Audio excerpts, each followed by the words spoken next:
So today we'll see about Panchabhutas, the five bhutas. Now, why five bhutas are important is the entire creation, whether it is microcosmic or macrocosmic, it's made up of five bhutas. If you look at the structure of atom and the structure of solar system or galaxy, it seems to be same more or less. So then the question will be asked like how the creation happened. What is the source from which the creation has come? So the entire creation is made from the five bhutas. This we know every basic text talks about Panchabhutas. So Prithvi is earth, Jala means water, Agni, fire, Vayu, air, Akasha, space. So it is there in the atom, it is there in the cosmos. It is there in my body also. Our body is also made up of these five elements. So these are the fundamental building blocks. There is something more to it. There are something called tanmatras, which will not be discussing in this course because that's more subtler. Tanmatras gave birth to Panchabhutas. But after that, Panchabhutas occupied everything. Now you cannot show anything which is not a part of five bhutas. If we die also, we will go back there. Suppose somebody is cremating the body. Again, the body goes. If you burn everything, it goes. Whichever air, it will go to air. Whichever is earth, it will go to earth. So in our body also, whatever is solid thing, you can call as earth. Liquid, you can call Jala. Agni is there. There is heat to the body. Without Agni, when we die, what happened? The body becomes cold. That means the Agni is gone. Vayu, air. Definitely, most of the air is gone. There is one more Vayu which will be there, which we'll be discussing. Then ultimately Akasha, space, because without space, nothing can happen.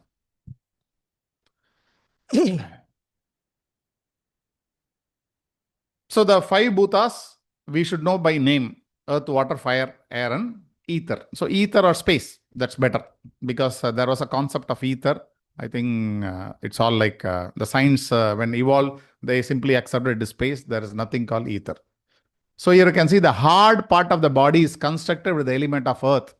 Like mostly they will say the bones or whatever the solid thing which is made up of earth, and the liquid part is made up of water. The empty part is made up of the space, and it is filled with air.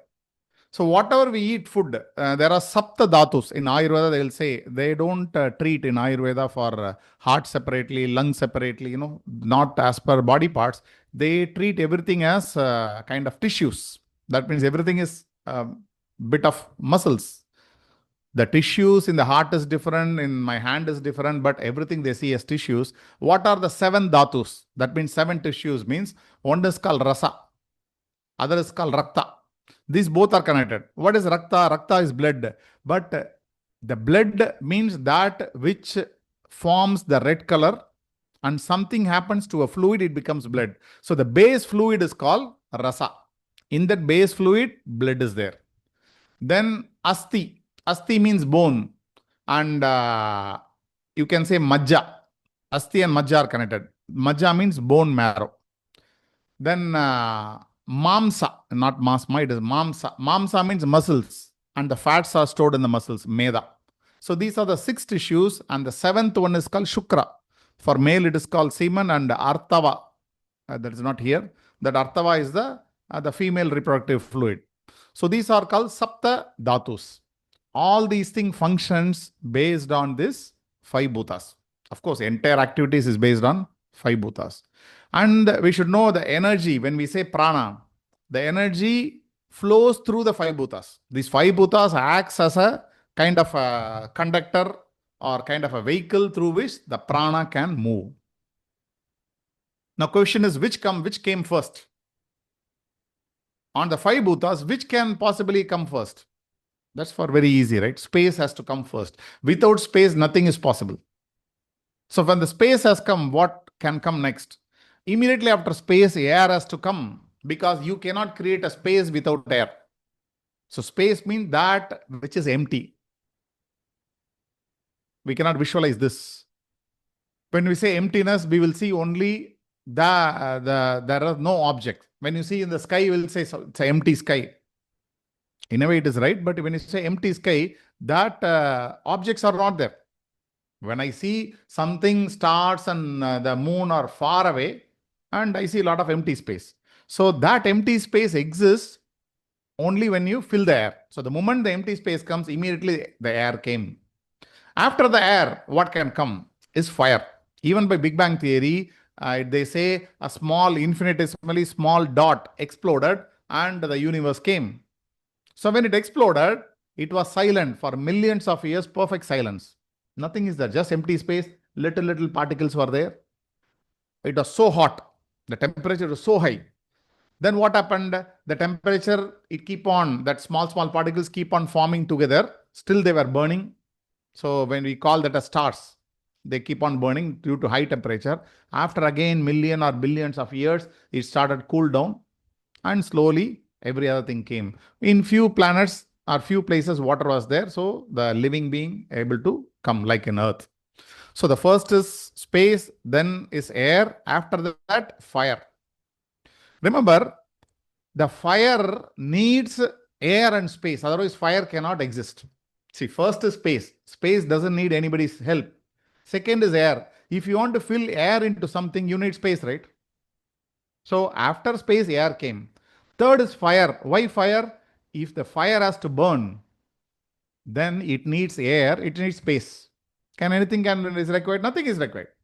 If you need to some fire, you need to fire, make fire somewhere, air should be there. Then space should be there, obviously. After fire, water came. How come after fire, water can come? See, water has heat, right? Heat means fire. You go anywhere. The moment you say water, that means it has heat. Because if you remove heat from the water become ice. So everything they have heat. There is no place in the universe where heat is not there.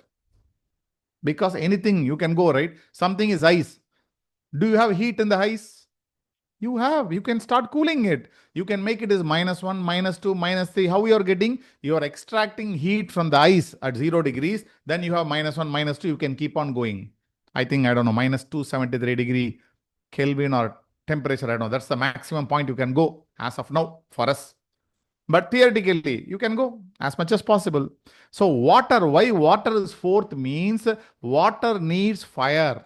Without the heat, water cannot exist. Everything become ice. So after the fourth is water. The last is earth. Earth means the solid thing. Even the stars came, no, it was burning. And you cannot see water as water in many places, but you see the whole universe is filled with hydrogen and helium. In fact, oxygen is also there, but it's very less quantity. So in terms of molecule, hydrogen and oxygen already there. The final thing came is habitable planet or any solid things, because when the fire, it starts cooling down, then only it becomes a planet, and whatever is burning becomes star. So we should understand these are the 5 things in the creation, and wherever the water is there, you can find that is the cause to create living things. It may start with a kind of a bacteria or virus, whatever they say, single cell being, then slowly it start creating further. So this way the 5 bhutas are important. It has in our body also. So in our body, if we take fire, is very important. Normally, if your digestion happens good, everything is fine. If the digestion doesn't happen, then everything will be a problem. So the fire is very important. We are going to see in pranayama what is something called Jatara Agni and how to increase the Agni. Which asana will be increasing the Agni? Why that asana increases Agni? All those things we are going to see, which is related to the fire element. And water element, all of you know, without water we cannot survive, and you need to have enough amount of water to drink every day. It plays a major role. Another thing, space already there, you know, and the solid thing, you know, and what else? The air. Without air, it's not possible. So every day we are interacting with all the 5 bhutas. Without this interaction, nothing is possible. Now the question comes, though space is a mother, is the space, who created the space? Or what is the purpose of space? One thing we will see is, in the universe or in the creation, whatever happened, every creation is made for something else. Now the earth, Earth is made for all of us to live. Earth cannot live in its own space. Suppose there is a chair. What is the purpose of chair? To sit. For whom? Somebody else to sit. The chair cannot make use of its own purpose. The chair cannot sit on its own thing. Chair is made for somebody to sit. A cot is made for somebody to sleep. Similarly, everything in the universe is made for something else. So if you go from reverse, the earth is connected to water, water is connected to fire, fire to air, air to space. Everything is interconnected. The space is a mother. Now the question comes, what is the purpose of space? Yes, if you want to create everything, space is required. But remember, something else is there for which space is created. In yoga, we always say, or in many scriptures, it says sound. Sound is the basis of creation. Now tell me, is the sound is base of creation or space is the base of creation? Naturally, we'll say space. Why? Without space, sound cannot be there. Correct? So we always say the first logic, gross logic is space is the mother of everything. Because you have space, then sound can travel. But remember, 99% of the universe is empty. Empty means no sun, no star, nothing. You know, they say, even you go to NASA website, they say 95% emptiness, 5% is creation. In that 5%, 4% is emptiness. That means what? Gas, the helium, hydrogen, these gases are there. Less than 1% only all the star, sun, planet put together. So you can say the creation itself is less than 1%. Now, all the sun or the whatever, the bright stars, so big and all, this it comes under 1%. So light as a limited living or entity. You can say it is light or heat, both are same. So light or heat is a limited entity. For us, sun seems to be very big. Why? We are very small being sitting inside the earth. Sun is very big for us. But sun is very, very small compared to other big stars. And when you put all the stars together, it is less than 1%. So light is traveling in less than 1% of creation. Now tell me, what is that which can travel in 99%? We say that is sound.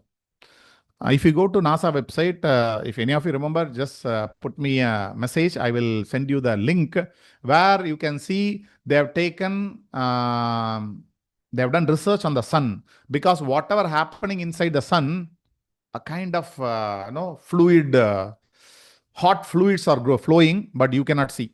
You and me cannot see because it is not visible to the normal eyes. The frequency is totally different. Similarly, lots of sound is coming, which you cannot hear because that is in a different frequency. So what the NASA team has done is they have converted all the picture or what is visible there and what is audible there, both in the form of sound. Because when you convert to the sound, then you can understand many things from that. They have done the research. It is there on the NASA website. It is not from WhatsApp or something like we used to get. No, it's really, because I checked up, I've collected a lot of photos from NASA website.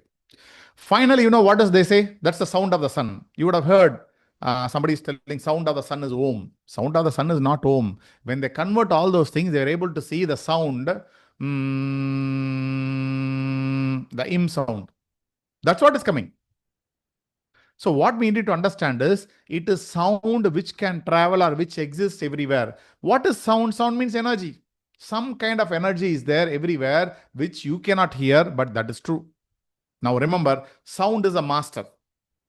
Suppose sound is a master. Sound wants to travel the entire universe. What it has to create? For sound to travel, it created space.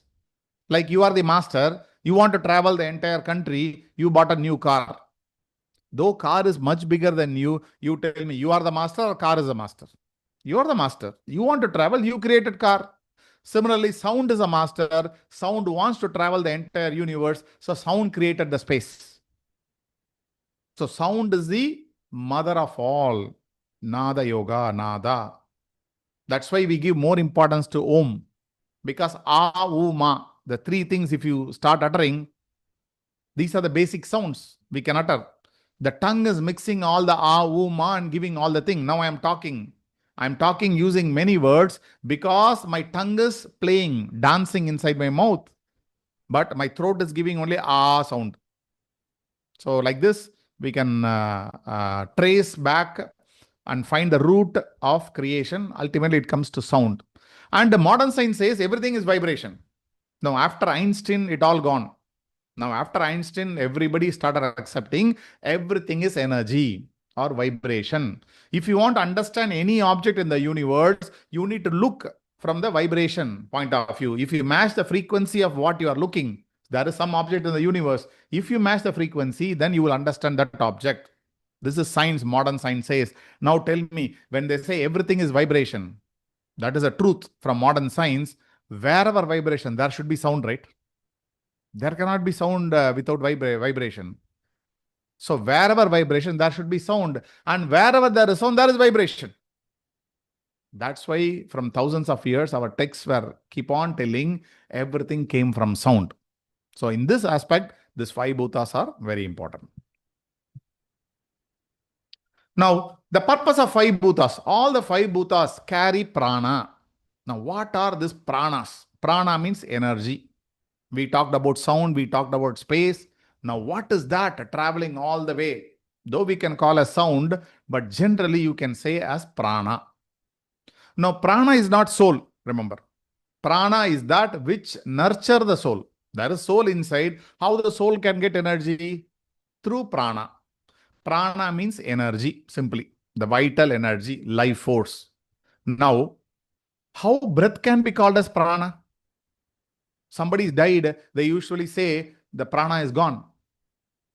That means the prana means energy. That which is nourishing the soul, that prana has gone. Because of that, the soul went away. So now there is no prana in the body. So breath is a very important thing through which the energy comes to the system. You can live without food for days together. You can live without water. You cannot live without air. So air is that through which prana flows. And don't think only air has prana, through vibration. I don't remember the great master's name, who was a disciple of Swami Shivananda. I've kept this presentation, some other presentation. I made a PPT. He did an experiment. He was sitting inside a glass box.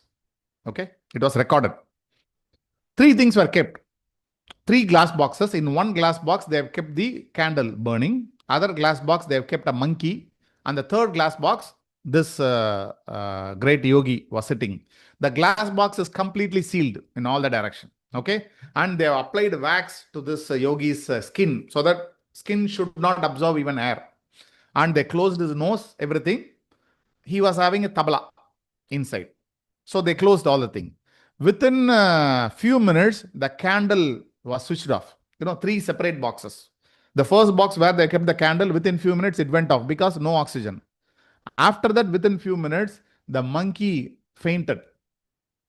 Monkey is the next box. But this yogi was using tabla. He was playing. He was able to be there for more than 40 minutes. Now remember, 40 minutes inside the glass box, no air was there. But he was able to get the prana by vibration. He was playing that vibration is going out. He's getting some vibration inside. He was able to absorb the prana directly, which kept him alive. And he was just playing prana tabla for 40 minutes. Now, though we are all getting prana through air, prana is beyond air. We should understand. So prana is energy. But the main carrier of prana is air for most of the living beings, or all the living beings.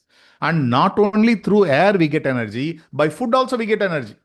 If you take right food, then the prana is nourished. Your energy increases.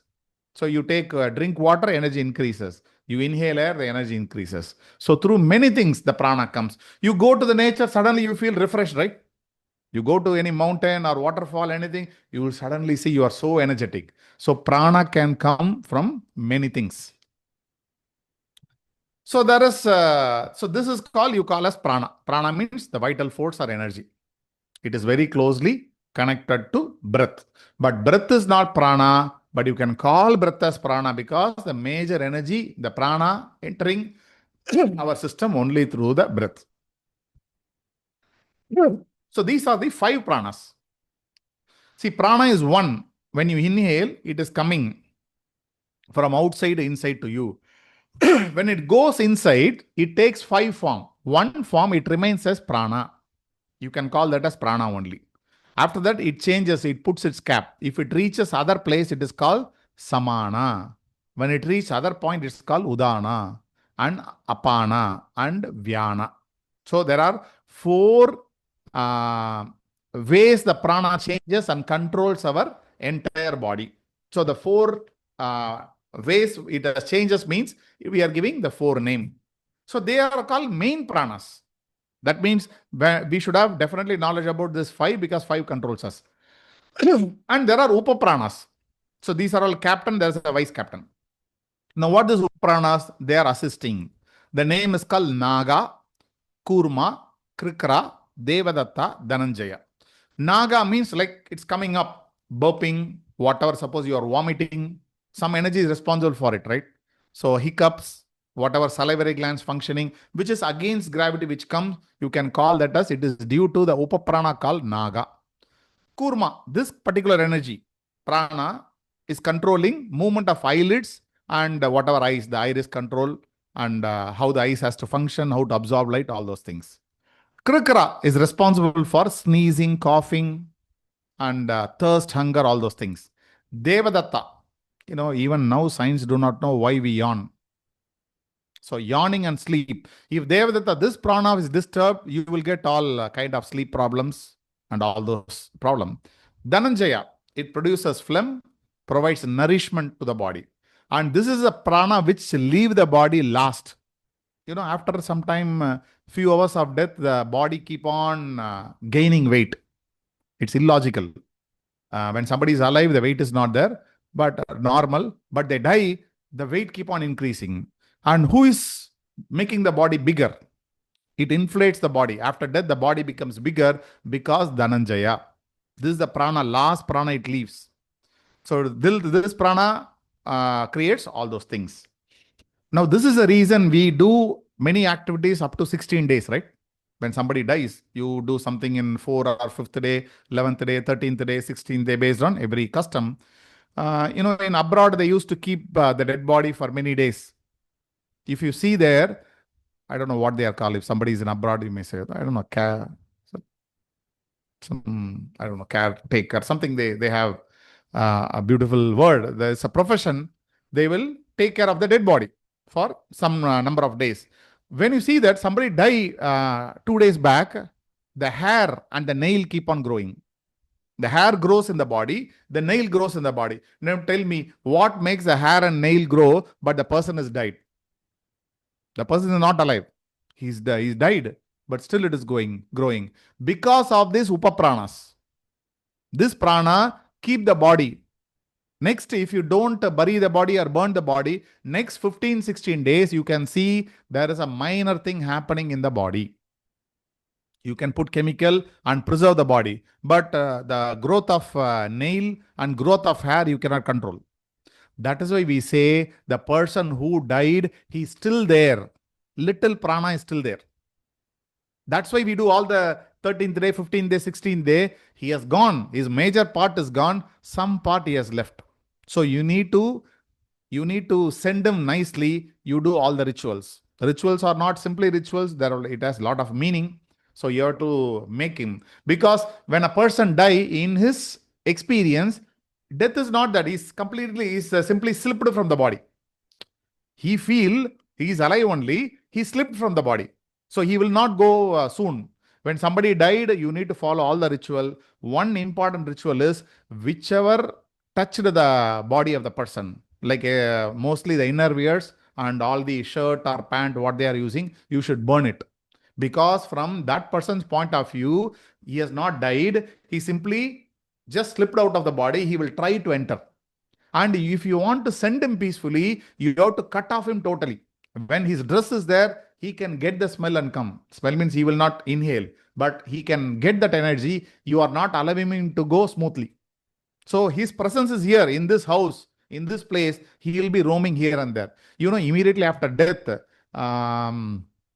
first thing is they will tie the toes. Remember? They will keep cotton in the nose. They will keep cotton in the ears. They will close all the holes. Especially they will tie the toes. Reason is you have to close all the holes. Possibly when the person died, the soul will try to re-enter. It cannot be successful to the soul. It's a struggle. It can enter through nose, it can enter through ears and all the holes, especially through the anal hole. Through the anal hole, it is easy to enter, but it is not good for the soul or to the body. Once death happen, if the soul try to enter, then it will be a struggle. So what they will do, first thing is, the moment somebody died, tie this everything. Tie first the toes, then keep cotton or everything inside there. This makes that being which is just left out of the body to understand, I cannot re-enter, number one. Number two, when you start the burning all the things which is very closely associated with that person's body, then the smell that's keep on going, you are disconnecting that totally. Third is, when you start doing ritual, you are doing certain ritual where that soul will be nourished. You are giving a nice send off. Then after 16 days only, the soul will come to understanding, okay, I need to go. Nothing is there here. The moment you burn the body, that majority of thing is gone. If you start burning all the closely associated things, especially the dress only, then that thing also gone. So they'll say after 16 days, peacefully, this soul keep on traveling to its destination. And one day in their loka, day in their loka is 1 year for us. The 365 days for us, it is 1 day for them. That is why every day you need to give them food. For them, every day means, for us, it is every year. So every year that the proper day comes, according to his date of death, you need to offer something, this, that, and all. There are rituals are there. You may ask, I am giving some rice, how he will eat? This seems to be like very gross question.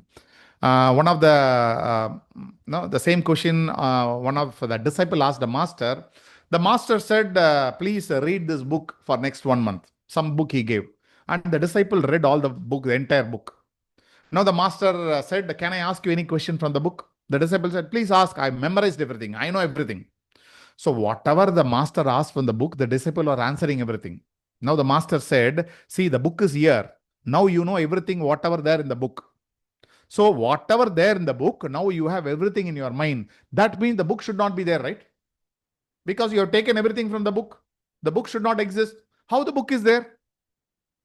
Now, this is logic, right? You have taken something from one place, that place that should not be there. But that's not the case, right? A book can give knowledge to many people. Similarly, when you offer food, the rice or whatever as per thing, that will be there. The subtle part of the food will go to that soul which left the body.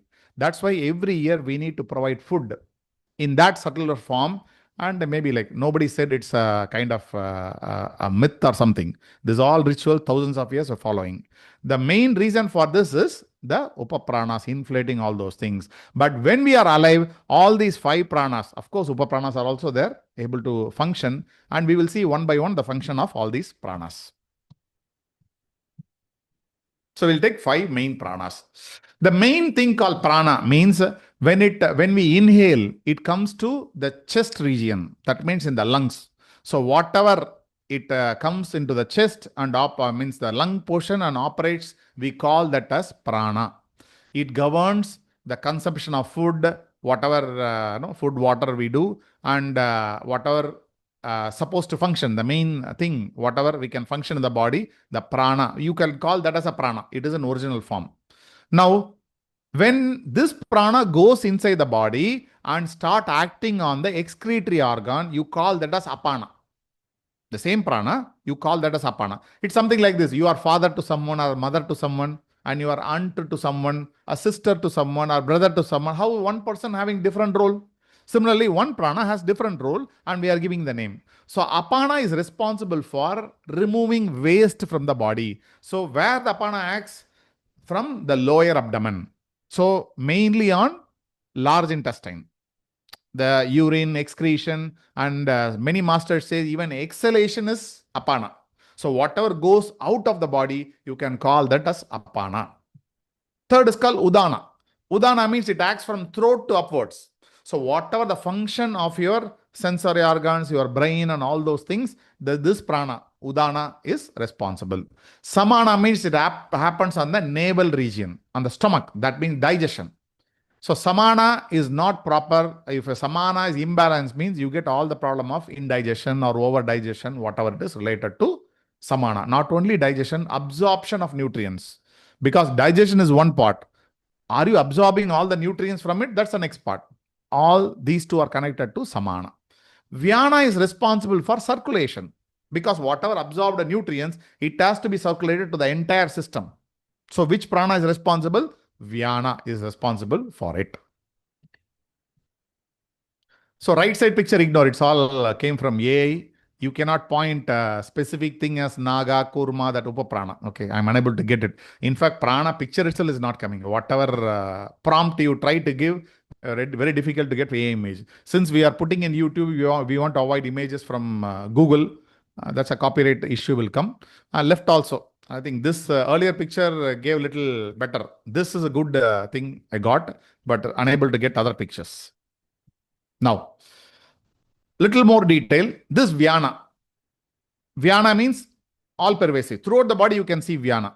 And the location, if you want to say, it is peripheral nervous system pervading entire body. Its function is circulation and movement. If you have blockages, if you don't have this, Vyana is not functioning, your poor peripheral circulation and numbness. So if your legs, you have numbness, you are sitting for a long time. You know why? Blood is not flowing properly, right? The numbness comes. Or you start sleeping and keeping one hand like this and you see numbness will come. So wherever the blood is not flowing, the prana cannot enter. So when the blood flows, along with the blood, which prana goes? Vyana goes. If you stop the blood, then Vyana cannot go. All this numbness, circulation problem comes. Udana. Udana acts in physical location is throat, upper chest and head. So the upper part of chest to the head it acts.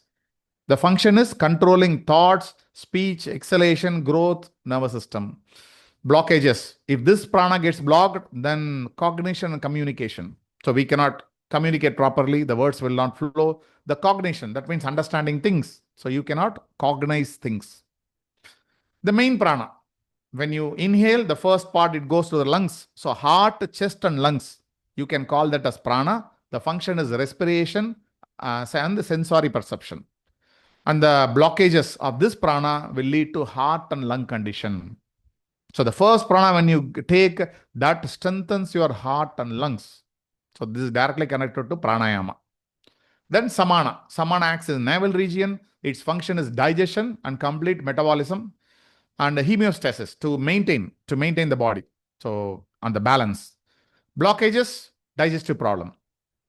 Apana, the descending, the lower part of the abdomen, so below the navel, its function is elimination, reproduction, childbirth, immunity. Remember, when you have the females face a childbirth problem or any reproduction problem, immunity problem, all these things you need to address apana. And blockage of apana will lead to constipation, menstrual problem, sexual dysfunction, whatever. All these things because related to lower part of the body. So by correcting this prana, we can do this. But there are no many people who does this. So if you go to a person who is good in yoga, good in Ayurveda, maybe they will be knowing. See, when you read yoga therapy, those days, very rarely yoga therapy were used because it normally given by a master. A master who is having enough expertise in yoga, Ayurveda and all those things. That time when they check your nadi, they will understand which prana is disturbed. If your apana is disturbed, you will be given that kind of practice, for therapy. But again, not to everyone because again, yoga is not therapy. No established enlightened being or a master has given therapy in his lifetime continuously. Here and there, they will give some suggestion, but they never use that. But if you are even an Ayurveda practitioner, you can try to find maybe like which nadis, because nadis means what? Nadis are the channels through which prana flows.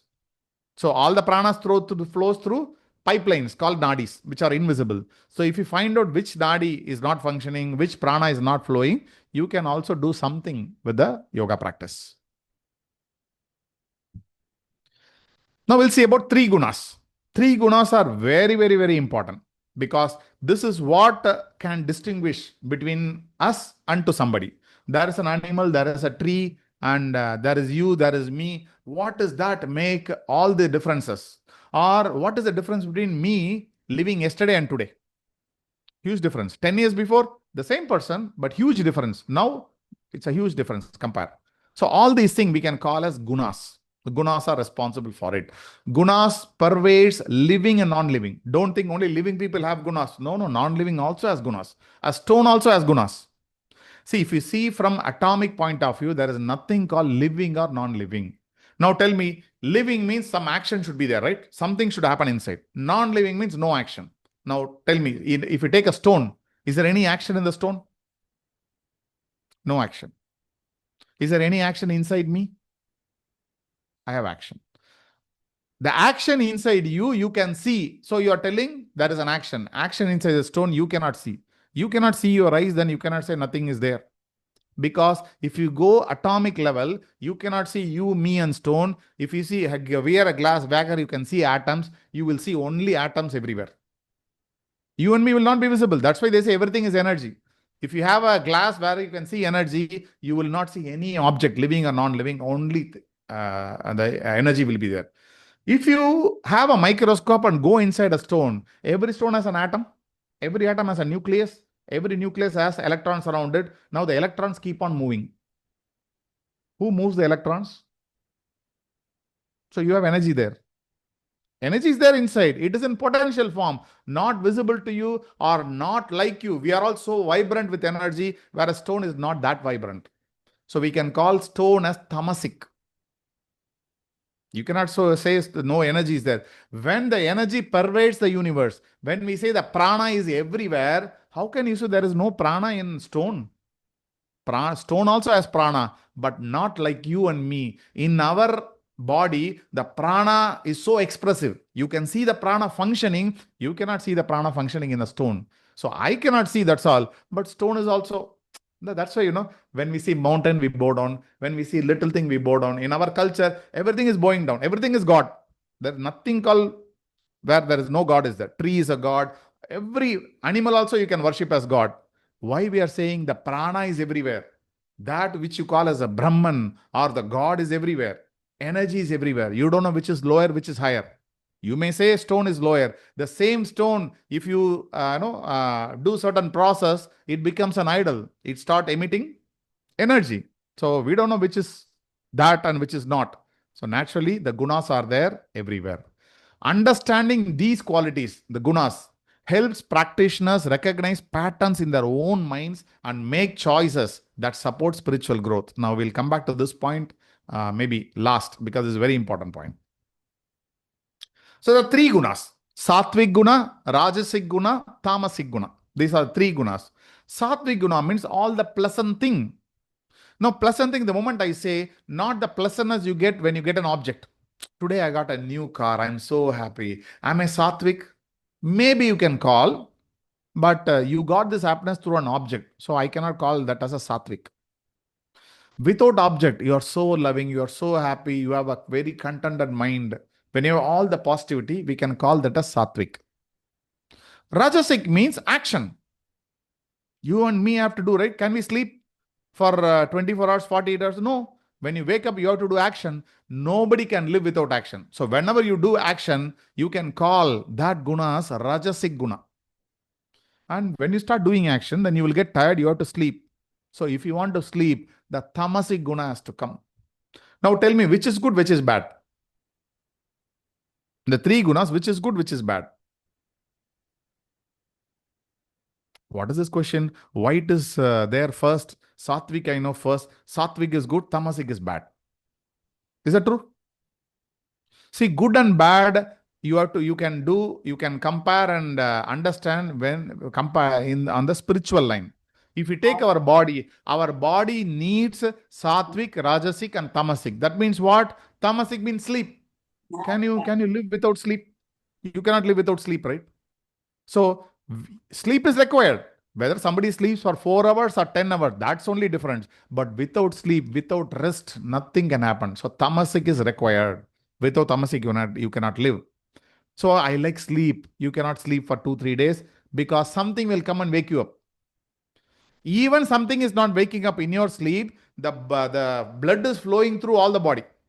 The air you are breathing going and coming down. There are activities going on in your body and mind, even in sleep. So this is called Rajasic movement. Though you sleep, the major party take part of the body take rest. There are a lot of activities going on in the sleep also. When you wake up, the activities are increasing. That is called rajasic. So if you don't want rajasic, means you cannot do any activity. You will sit like a stone, like statue. They will play a game, right? You will be like a statue. So rajasic is also good. Sattvic very much required, because if you are too much rajasic, too much tamasic, then that means you will have too much stress.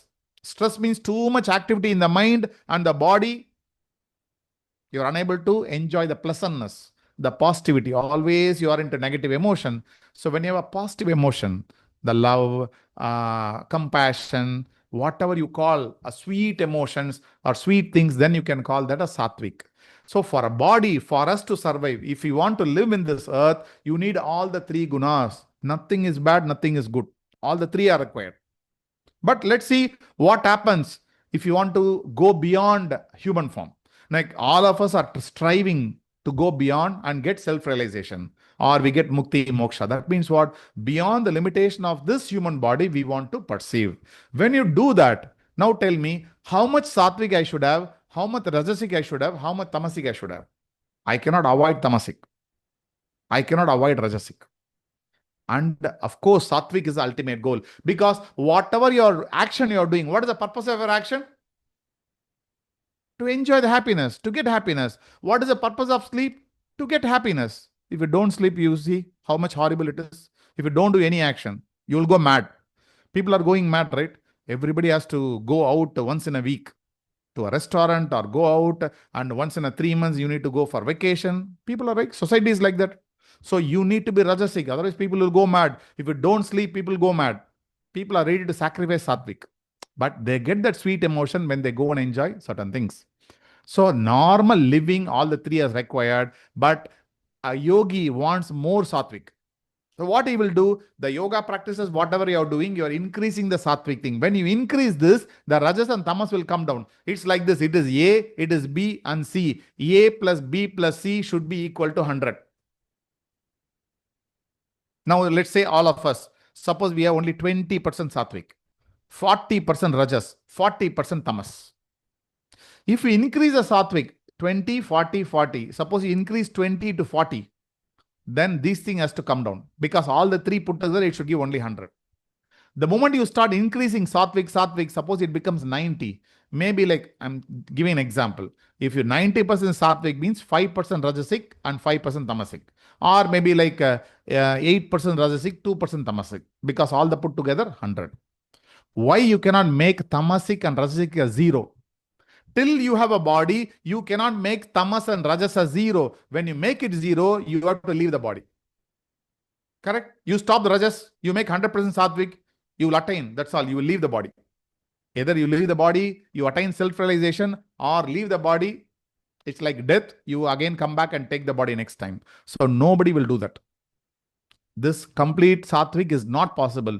When you have a body, when you have a mind, you have to live with all the three gunas. You cannot make one guna 100%, other as 0 and 0.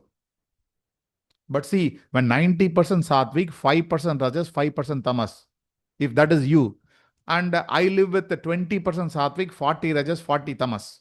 Tell me, what is the difference between you and me? You will be enjoying the blissful state. You are a great yogi, 90% sattvic. You will not worry about rajas and tamas. If I have only 20% sattvic, I am a normal person struggling in life. I will have rajas, more stress and all those things, and more tamasic, laziness, all those things. So this is the difference between yogi and a normal person. A yogi has more percentage of sattvic. He did that sadhana, he got into that.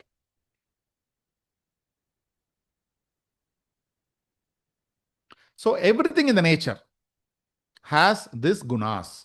So all phenomena in nature, from the physical world to thoughts and emotions, are composed of varying mixtures of these three gunas.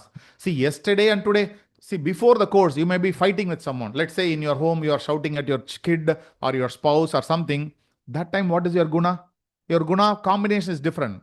When you start listening to the lecture, your gunas combination are different. So every moment, what is the difference between you yesterday and today, last moment and this moment? Every moment, the gunas keep on, fluctuating.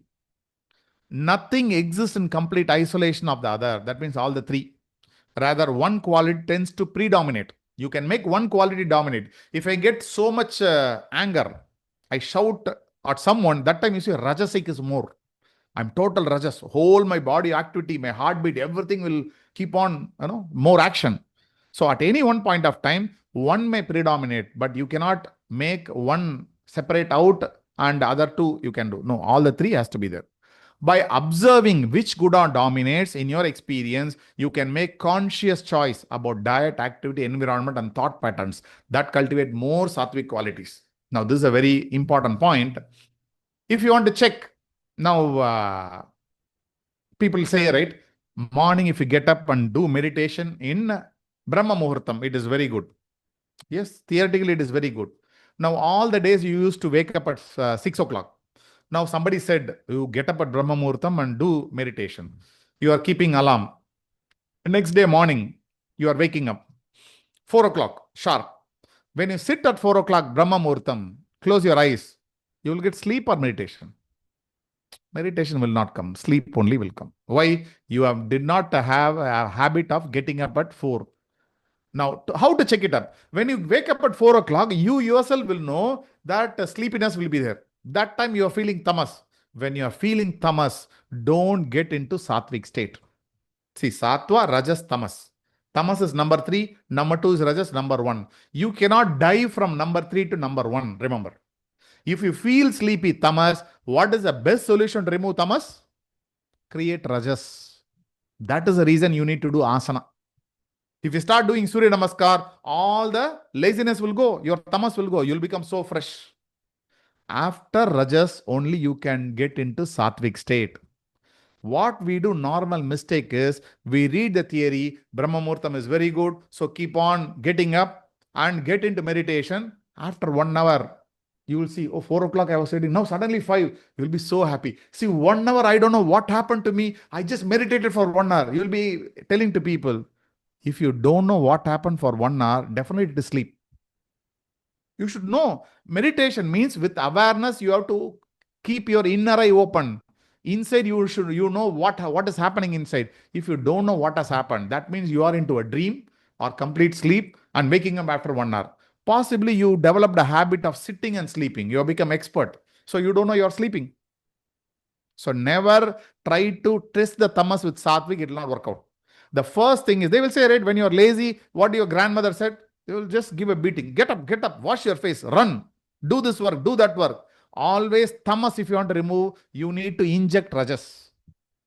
Without rajas, sattvic is not possible. See, one side we are learning asanas. Now, from here onwards, we'll be moving very detailed into the theory. You can call that as theory or philosophy. We'll be connecting more to the practice. So when you are tamasic, please don't do sattvic practices. Get into rajasic practices. Don't do slow practices. Do fast one. That's why Surya Namaskar is very much suited for all. Surya Namaskar is considered as a preparatory practice. You can do as a preparation. People say warm up, right? Sukshma Vyayama. We say Pavanamuktasana in our case. Like that, you can take Surya Namaskar, which will activate your system, remove the tamas. The first enemy for us in spiritual path is tamas. If you have rajas, you can turn to sattvic. If you have tamas, you cannot turn to sattvic. So this is what we need to understand from this slide. So rajas is activity, and what we need to see from here. So nothing big, whatever we discuss should be here. So what sattvic guna brings? Sattvic guna brings clarity, peace, knowledge, harmony. That's why everyone because we need all these things. We want clarity, we want peace, we want knowledge, we want loving, we want sweet emotions. It is a quality of light, purity, and balance that reveals the truth. Rajas generates activity, desire, ambition. Normally when you say rajas, it's like the kings are all rajas only. You cannot make a yogi a king because yogi is sattvic. You cannot fight. You have to have a lot of rajas. This is not like you and me cultivate. Naturally, people has rajas, tamas, and sattva in them. People who have more rajas, they are into activity. People have more tamas, they also do in activity, but you find them, they are not that sharp and all. Their mental activity is very less. But people in Rajas, you can see they are business people or leaders and all those things. People in Sattvic is totally different kind. They are yogis, another thing. You cannot find them in the materialistic world. So Rajas creates activity, desire, ambition, restlessness. It is a dynamic force that creates movement and change, but also agitation. Tamas produces inertia, dullness, confusion, and ignorance. It is the quality of darkness, heaviness, and resistance that obscures understanding. The spiritual path involves gradually reducing tamas and rajas, because the moment you reduce tamas, what will happen? Either rajas will increase or sattva will increase. Both will increase. So better to reduce that, increase the rajas. That's it. That's a very important point to know. This chart, I'm not convinced about this chart totally, but few points are very good. Sattva means pleasure and clarity, lightness, purity, keeping your body healthy. If you are in a healthy state, that means you are in sattvic, undistractable, activates the senses, knowledge. Rajas means desires, ambitions, wishes, all those things. Tamas means delusion, laziness, heaviness, false knowledge, dozing, drowsiness, all those things. So you can, all the gunas you can find anywhere in the website. We should understand, not if people, somebody can be 100% sattvic or 100% rajasic or 100% tamasic. Even us, we have a different state. When you start in the morning to office, we all have rajasic, right? Too much activity, too much thinking, worrying. If you see in the evening, you are relaxed. So you may be little sattvic also. So there is no person completely sattvic or rajasic or tamasic. It differs. It is always in the flux. Keep on deviating. Keep on changing from moment to moment. When tamas dominates, rajas activity may be needed to overcome inertia, which we have seen. So diet also plays an important role. If you eat right kind of food, then the sattvic can be cultivated. If you eat spices and certain amount of food, rajasic can be cultivated. If you eat yesterday's food or, curd rice, buttermilk is very good. Curd rice, or eat pongal. People from South Tamil Nadu, pongal, very famous. Have pongal and coffee, very laziness. So much laziness will come. So for sattvic, it is fresh, light foods, cultivate sattvic, sattva. Spicy, stimulating foods increases rajas. Heavy and stale foods promote tamas. Meditation and study increase sattva. Now modern science also says, if you want to avoid the problems like dementia, many things they say, right? You keep on learning. Because if you keep on learning, the mind is always active. So when meditation and study, if you start studying all the time and writing, you need to write. These days, if you write for exam, you know how difficult it is. Every day you start writing one page. These are all keep the brain active. Excessive work and entertainment increases rajas. So you see, mostly these days people are rajasic only. Not even tamasic, because Saturday and Sunday also people want to go out. Want to do only action. Oversleeping and lethargy increases tamas. By becoming aware of how different choices affect your gunas, you can consciously shape your inner environment. So it is we who has to find what is happening inside me. Whenever sattvic mind is there, please do meditation. See, afternoon, you feel sleepy, 3:30, 4 o'clock. You can't do anything. So whenever you feel you are fresh, please do meditation. Whenever you feel laziness, do action. Whenever you have so much action, again you can get to sattva. You need to, this is all left to us to find what is dominating. Accordingly, you will do. We'll connect this with the breath also. I think we have 5 minutes only more. We'll get into this next chapter. They will say like, if you go through the thing, there is a Ida, Pingala, Sushumna. They will say like the Ida is left side. So left side means it is Ida, which is for rest or whatever you want to do. You want to take rest and rest for the body and mind. Pingala is action. If you see every 1.5 hours, this keep on changing. Not both will be always equal. Your right nostril, left nostril, if you touch, the air going inside and out is always dominant in one of the nostrils. If this air dominates in the right nostril, that means you are rajasic. Rajasic means you are ready to action. You can do all the work. When you feel lazy or sleepy, just try to check it up. Your left nostril will be, inhalation, exhalation will be more. When left nostril is active, please do not do any meditation. Because this needs, it is saying like, I need more rest. When body is tired, left nostril will be dominant. That time, if you do meditation, you will sleep. And there are at 4 times in a day, the Sushumna is active. That means these two are little more balanced, and you can do good yogic practices in that time. They are called Sandhi. That means what? Morning 6 a.m. That means 20 minutes before and after. So 5:40 to 6:20 is very good time to do any yoga practices. Similarly, midnight, mid-noon, 12 noon, plus or minus 20 minutes. Evening 6 p.m., plus or minus 20 minutes. And night 12. And night 12 practice should not be done by most of the people, only by the instruction of the guru who has done, somebody who has taken sannyas, they have to do practice in the night 12. Otherwise, morning 6, afternoon 12, evening 6. In this three, the best is morning 6 and evening 6. That's why any yoga practice, if you want to do, please do before and after that 6. That is enough. If you are sattvic, if you are a person, you get up every day at 4 o'clock and you are not worried and you always live a joyful life, then you can start practicing meditation in the morning. Of course, meditation has to be done after yama, niyama, asana, pranayama, which we are going to see in Ashtanga Yoga. And in that case, you can do meditation. Otherwise, most of the people who practice meditation in the early morning will get only into the sleep. Any questions? Sir, how to balance Panchaprana? One second, Kajal ma'am. I'll get from Selvaraj sir, then I'll come back to you. Yes, Selvaraj sir. No, you said whatever you do after the body soul leaves the respective house, and if we take a rebirth, probably within a few days, then whatever we do rituals, will it teach them? No, I don't understand, sir. I don't understand. Can you repeat, sir, again? Yes, sir. The body leaves today.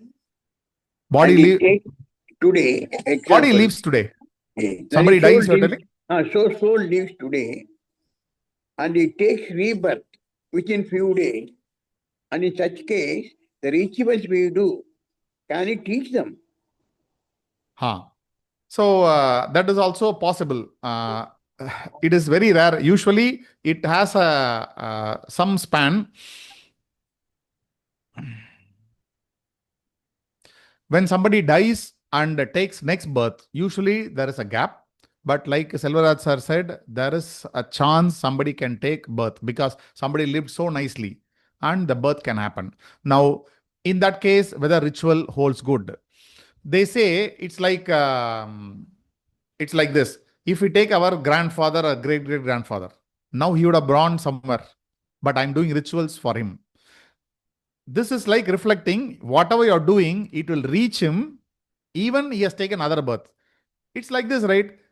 One day you feel so fantastic. One day you feel somebody is coming and helping you suddenly. One day you feel so horrible. You went there, you met an accident. You tell me what is the reason for it?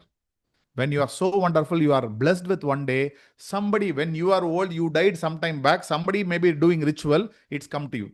It is possible it come to you because the jiva is same. The bodies are different. This jiva has taken the body. Still, suppose I die and after 100 years, my son, grandson, somebody is doing, though I died, but again I got a birth, but whatever he does, it goes to them. Because it is all energy. See, body is only visible to us. It's only, if it takes for the soul, billions of times it has taken birth. Not 1 or 2 times, billions and billions of times. For the soul, one birth and death is like 1 day and night. If you look our life, last 1 year means 365 days. We see 365 days as 1 year, as part of my life. Similarly, for a soul, it see billions of birth means billions of days. For it is same jiva. It is not different jiva. Same jiva is continuing. So this is like mutually helping. Why this ritual is created is everybody needs some external help. So there is a scientific practice. These days, most scientific practice is gone. Few institutions, they still teach and still it's going on. But most of other places, they may be like, people may misusing also. Give this, give that and all. But the essence is, many things has been like that. But the essence is to help that. Most of the time, when they've taken other birth, you don't need other help. The problem is, if you understand how the death, one of the masters used to say, suppose somebody had done something wrong or somebody died in their prime, say 30, 40 years. When you die at 30, 40 years, your energy is vibrant. Your energy is vibrant. It cannot find another womb.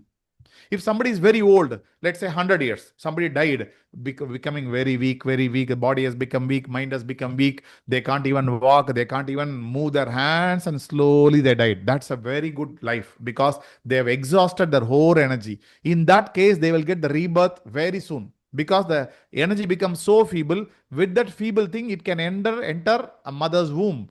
But somebody died at prime, their energy is so vibrant. It's like a phone. I switched off the phone, fully 50% charge is there, I switched off the phone. When I switched off the phone, the battery power is still there, right? So somebody committed suicide.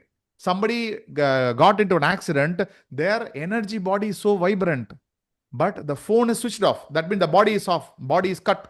So they die, the energy is vibrant. When the energy is vibrant, it cannot find another womb. It takes 500 years, 1000 years. We don't know.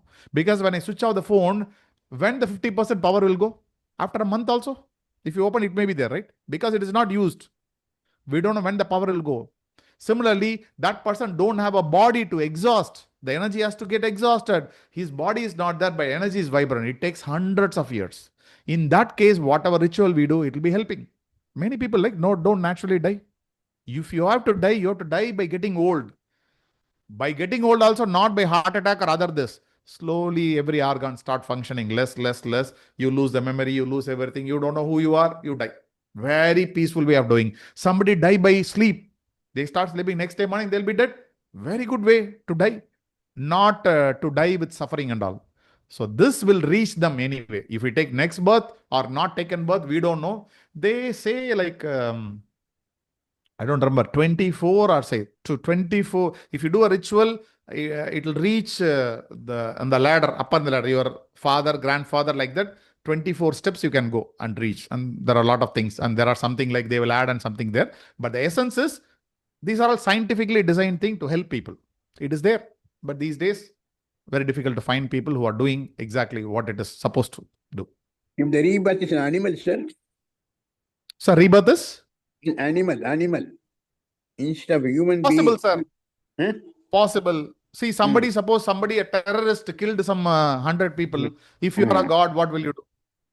If you are a god, even terrorist also your son. Because everybody is the kid. If you are a mother and father to everyone in this universe, this guy who killed 100 people is also your son. What will you do? If I give again human birth, this guy, he is so that kind of mindset he may do. What I'm just telling, just a guess, okay? Just because nobody can say this thing. What if I'm a god, what I will think? Why should give human form? Let me put in animal form. Let him exhaust that negative energy. Something like that. Because when you get into animal form, you cannot create your own decision. It's all fixed, programmed. Cow cannot become a lion cannot become an elephant. Nature is fixed, right? Everything is fixed, 99% at least. So in that case, God will help by giving another form, like an animal form. Maybe later he may give human form. Coming to human form is very difficult. Going down is easy. If you do bad deeds, I think every religion talks about it, right? When you do bad will happen. If I do bad things, then the punishment will be there by coming in the form of other creature or anything. If I do good things, then I'll be promoted. So both are there. We can get into animal form. That's why human being, they'll say, I can become an animal or a divine. A human being can, I have a knife, I can kill someone or I can save someone. This option is not there with animal. Animal cannot think and act, but we can think and act. So that option is there with us. So instead of doing good, many people in the world see corruption, all those things. They want only money, pleasure. That's all. But it is there. If you are going only for that, the consequence will be there. The rituals are not uniform throughout the universe, sir. It is not. You are true, sir. You are true. But every culture has its own ritual. We are talking about what we have here, but every culture, every religion has it in their own form. See, we don't know the subtler thing. Every religion started for the human well-being, but few people taken here and there. Every religion you can find people here and there. But if you study the religion, study the scriptures, it all talks about reaching God. Yes, sir. People who are living in a forest or remote areas where they don't attach any religion, what they will do? See, they also have something, tribal people. They have their own thing. So there are senior people who taught them something and they follow something. In many times, it may be better than us also. We might have forgotten God like that. They may be good in their own thing. So everybody has a ritual. It is there, kept on. Somebody comes and make it alive. See, like every religion, when the other the dharmic thing goes down, the negative comes. Something comes. Some people come, right? Some people come and start spreading. We call them as God or whatever their avatar or anything. We can call them. So it keep on getting alive. Thank you, sir. Thank you, sir. Thank you. So tradition is there. We are making simply as beliefs. We are ignoring. You should not ignore everything. You should not accept everything. But there is a science behind everything. Sir, one question, sir. Yes, madam. Yes, madam. Solung, madam. Sir, you suggest that the best time for practicing yoga morning 5:40 to 6:20. Depending upon the sunrise, it changes all 365 days. The same thing, sir. Sunrise, yeah. Normally they say sunrise before and after. Half an hour, 20 minutes you can take. You can take approximately 6 o'clock. Maybe sun may come sometime 5:30 or 6:20. That's okay. But that's why we'll say the Sandhi time, Sandhya Kalam. It's neither day nor night. See, one thing why morning and evening is, it should not be a day, it should not be a night. It's like half day, night, evening, that time. That you can choose. Yes, Kajal ma'am. Thank you, sir. Sir, how to Yes, madam. balance the Pancha Prana, and also if there is a blockage in prana somewhere between in the body, how to balance that and how to uh, make it flow. So when it gets blocked, it comes in the form of disease. By manipulating prana, somebody are removing diseases. This is very risky because only a realized person can do. Like you take many sages did, many realized people did very few times, not all the time. We have seen like saying Jesus did it, and every religion, the topmost people, whomever is there, they did it. All those things are there. So it should not be done by everyone. And if any problem comes to the body, address to the body. Though it comes because of imbalance in prana, you have to address to the body. Because this manipulating the prana is very tricky and it needs a lot of self-restraint. That means people who are really evolved can do. If somebody can do, it can give a lot of bad thing also. How to balance it? We have to live a good life. That means follow yamas and niyamas. Follow all the good things. Inside thoughts, have good thoughts. Don't create all negativity, friction, all those things. So to do all those things, we need to follow the religious books, the scriptures, all those things. Whichever religion, whichever everything talks good. So all those things we need to follow. If we start following and think that this is the rarest of rare chance I got, God is everywhere, God is there in everywhere, every being. That's the right way to keep the mind calm. When the mind is calm, the physical health become good. The disease will not be there. In yoga therapy, yes, you can do, but we are not teaching yoga therapy here. If you do simple practices with absolute attention, then naturally everything is solved. You know, Swami Niranjananda, BR School of Yoga, used to say, simple PM1. I think most of you would attend it. Very simple practices. It's like, seems to be preparative. A lifelong, if you do Pavana Muktasana 1 series, which you can do in 30 minutes, very simple joint movements, you will live disease-free. Most of disease will not come. Because all the joints are the places where you get all the toxicity getting stored. If your body is not, we'll say the knots. The blockage happens in the joints. If the blockage happens in the joint, the energy flow will not be there. It creates a lot of problem. If you do Pavana Muktasana 1 very slowly, focusing on the breath, you are removing all the knots or the blocks in the body. With the Pavana Muktasana 1, you will be, most of the disease will be removed. But again, I'm saying, asana alone cannot do all the magic. You need to do follow yamas, niyamas. You need to do read scriptures. First, before all these practices, we should become a good human being. If your nature becomes slowly good, everything will change. Everything will contribute. But again, I also need to change. Only simple, do 1 hour asana, then 23 hours, do whatever you want. Eat without any sense and start shouting at people, have negativity. What is the use of this asana? Asana will not be there. So your yamas, niyamas, reading scriptures, getting satsang from learned people or great masters will help you to calm the mind, understand life. Along with this, if you do asana, pranayama, all those things will be there. Otherwise, yoga therapy, then somebody who learned, you need to approach a therapist or Ayurveda specialist, somebody, man.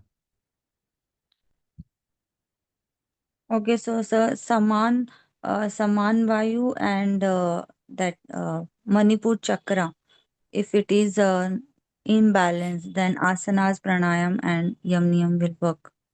Diet. See, remember, ma'am, every asana is connected to chakra. See, for example, you do Bhujangasana. What is a Bhujangasana? It will activate your Manipur chakra. But we should not see that from angle. Whatever asana, pranayama you do, it is clearing all the blocks. It is activating the respective chakras. So I don't normally talk about chakra practice, mudra practice and all. These are higher practices. You can do with a guidance from someone, provided you follow other discipline. It's not like I do for my ailment, I have some problem in the stomach, I will activate Manipur chakra. In my opinion, that won't do good. Because activating Manipur chakra or any other chakra is not meant to solve your physical problem or therapy. It is there for spiritual progression. You're using something bigger thing for a small thing. It's like you are going to a neurosurgeon and asking, I have a fever. What should I give? Can you give me some medicine? To get medicine, you go for other normal doctor, he will give. You are going and meeting the world's biggest hospital and topmost surgeon. He's a neurosurgeon, means he can know more about brain. So it's like yoga. Yoga is that higher. If you do yoga higher, all the lower will go. But don't keep the lower as the destination. If you keep, I want to solve my stomach problem, I'll do which practices. That's a very poor way to see yoga. Of course, I know the importance. When you have some problem in the stomach or back, that's very big, very important. But we should not approach yoga from that thing. Still, if you want yoga therapy, I am not an expert into it. There are experts who can guide. But if you go there, I don't find any, till now I can see, I've seen only one person who sensibly gives therapy. Otherwise, I don't find people who gives with responsibility. Simply getting happiness, I've cured this person, I'm so happy. This is not the way. If somebody is expressing that, then they are not fit for yoga therapy, in my opinion. So I don't find many people who gives yoga therapy in right direction. But still, when you do normal asana, pranayama, everything will be fine. So they will give you here and there. See, if I say, I'm saying I don't know anything about yoga therapy. Suppose you are telling, I have this problem, can you give? I know theoretically what to give, or practically also. I may give something, you may get cured. That doesn't mean I'm a therapist. Remember, if you are a yoga therapist, means first you should be a spiritual person. You tell me how many yoga therapists are spiritual people. Yoga therapist means you are using all the energy to create harmony and remove the ailment. If only people have spiritual inclination in the mind, they will do good to you. Otherwise, out of ego, somebody does, then I'm not to it. So we don't do that. It's left to choice. Like, I don't encourage this pranic healing and all, because personally I've read many books and many master speech. If you are into healing or prana, somebody is manipulating you and removing your disease, you may feel that is good. But you should see that that person should be that kind of discipline. You can't find that kind of people. People do some course 3 months, 4 months, or somewhere they say, I am a healer. If that is the case, then I don't suggest. If somebody really disciplined person, really saintly person, a kind of a yogi who accomplished everything, if he does something, he will do whatever is required. Otherwise, learning here and there, I do pranic healing, this thing and all. Pranic healing means bypassing your karma, right? I have a stomach, I have a back problem. Let me address through the body. No text talks about healing thing. You take any Indian text, any scriptures, which talks about healing, No, pranic sir. healing, nothing. No. So I don't. What, madam? No, you are right, sir. But if we have shallow breathing or something, breathing is not proper, these things also lead to diseases, right? Taught in pranayama, if pranayama is not done correctly, or if your breath is not normal, then it can also lead to some disease, right? Yes, yes. That's a simple asana. You do Tadasana. How to do Tadasana? I think yesterday I've said, you take 6 seconds to lift your hands up. Inhale. While inhaling, lift 6 seconds. Then exhale, lift 6 seconds. When you do this, your breath naturally increases. If somebody feels 6 is more, make them 3 or 4. In asana itself, you can incorporate pranayama, you can incorporate pratyahara, dharana, dhyana, everything. So that's why simple asana, properly given, it cures many ailment. You don't need to give for the ailment. If they start doing it, will be cure. Somebody is having shallow breathing. That means the lungs are not fully utilized. That means you are not inhaling properly. No full inhalation. Just it comes and goes. Most of us I'm talking little more deeper breath. You are listening. Just check your breath. It's going only upper part of the lungs, not even reaching the middle part. So you ask them to do asana with a deep inhalation and exhalation. All the problems will be solved. Okay, thank you, sir. Thank you. Any more questions? Okay, thanks a lot. So tomorrow morning you will have again asana session and anatomy. Evening you will be having again the same session. We'll continue. Thank you. Hari. Thank you, sir. Thank you, ma'am. Thank you, sir. Thank you, ma'am.